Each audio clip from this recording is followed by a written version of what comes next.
I want you to imagine something. It's 1976. You're in a room with the leaders of the US, Japan, Germany, France, the UK, Italy, and Canada, the G7. You're basically looking at the kings of the economic universe. Now, snap back to today. The room's probably nicer, the suits are more expensive, but the math just doesn't add up anymore. What we're going to talk about today is the slow, kind of painful, and maybe mathematically inevitable shift in the global order. Let's get into it. Back in 1976, that 70% figure meant the G7 was the global economy. It's that simple. If you wanted to build something, buy something, or invest on a global scale, you pretty much needed their blessing. It was their world, and everyone else was just living in it. And this chart right here is really the heart of the story. In just a few decades, the G7 slice of the global pie has shrunk from almost half down to less than a third. This isn't some forecast. This is what's already happened. The economic center of gravity on this planet has literally shifted. So the big question is, how?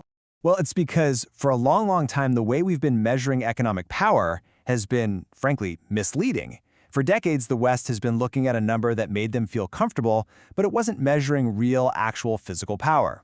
The math has already changed because we're finally starting to use a more honest yardstick. The key to understanding this whole shift is a concept called purchasing power parity, or PPP for short. So instead of just converting a country's wealth into US dollars, which can be really misleading, PPP asks a much simpler, much more important question. How much stuff can you actually build? How many bridges, how many factories, how many tanks can you physically produce? It measures what an economy can do, not just how many dollars it's worth. And this is what happens when you use that more honest metric. This timeline, man, it shows the exact moment the economic plates of the world just snapped. According to the IMF's own data, around the year 2020, the BRICS nations officially blew past the G7 in PPP-adjusted GDP. Go back 20 years and it wasn't even a competition. Today, it's a complete role reversal. And listen, this isn't just some academic debate, right? This stuff has massive, real-world consequences. When the G7 decided to sanction Russia, they looked at the old numbers, the nominal GDP, and they thought, okay, we're sanctioning an economy about the size of Italy's. But in the real world of physical production, in the world of PPP, they were actually trying to take on an industrial power the size of Germany. This shows you why understanding physical capacity is absolutely everything.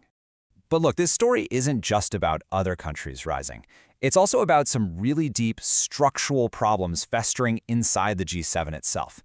And it all starts with this: a mountain of debt that just seems to defy gravity.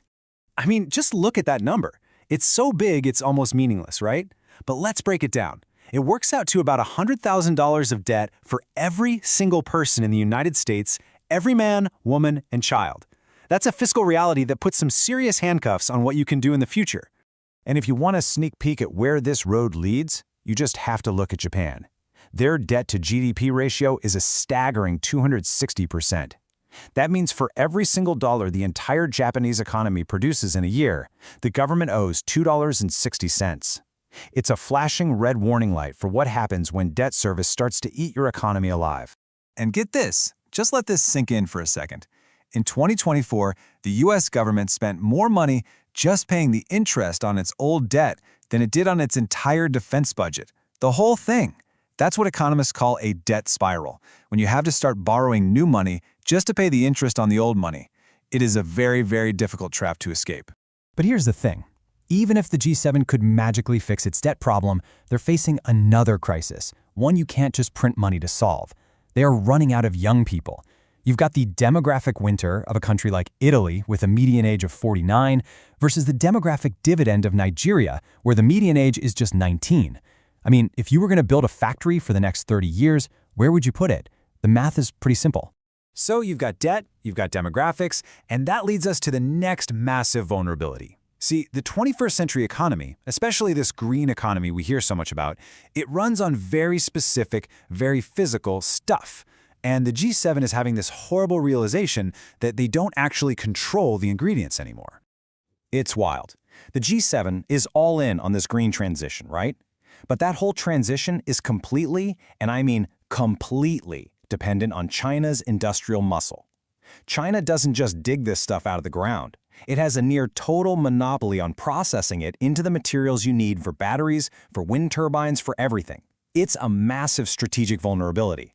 And you better believe the global south is starting to flex this newfound muscle.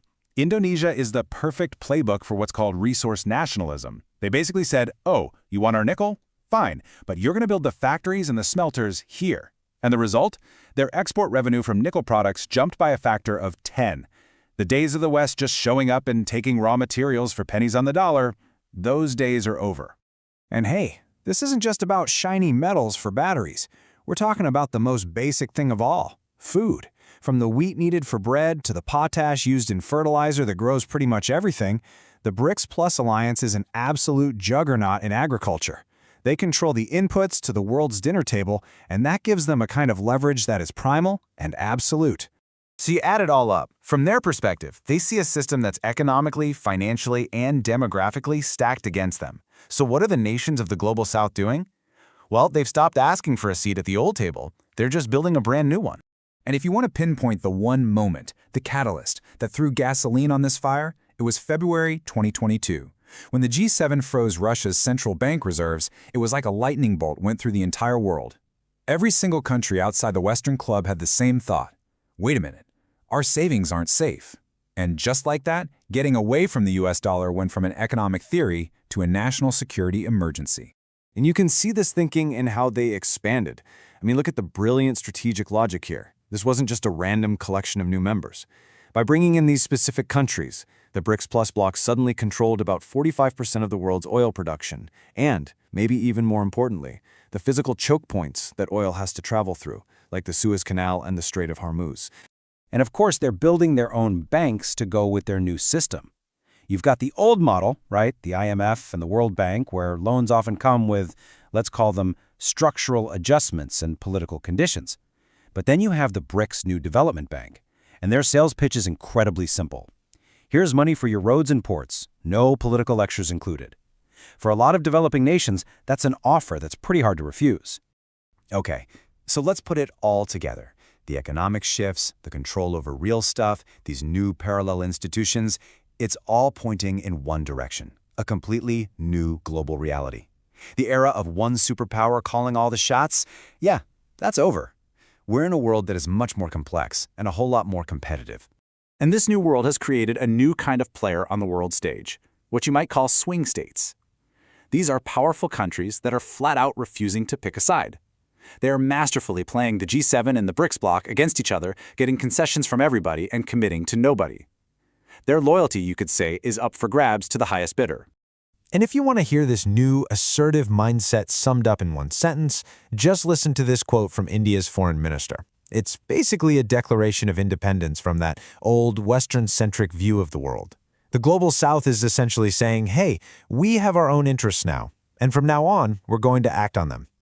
So, all of this leads to the one huge, fundamental question for our time. For the last 70-plus years, we pretty much knew who wrote the rules. But now we're walking into a world where power is scattered, alliances are slippery, and the global rulebook is basically up for grabs. So here's the bottom line. The G7's total dominance wasn't some law of physics. It wasn't permanent. It was a moment in history. And that moment is over. We've moved from a world of dictation to a world of constant, complex, high-stakes negotiation. The game has fundamentally changed.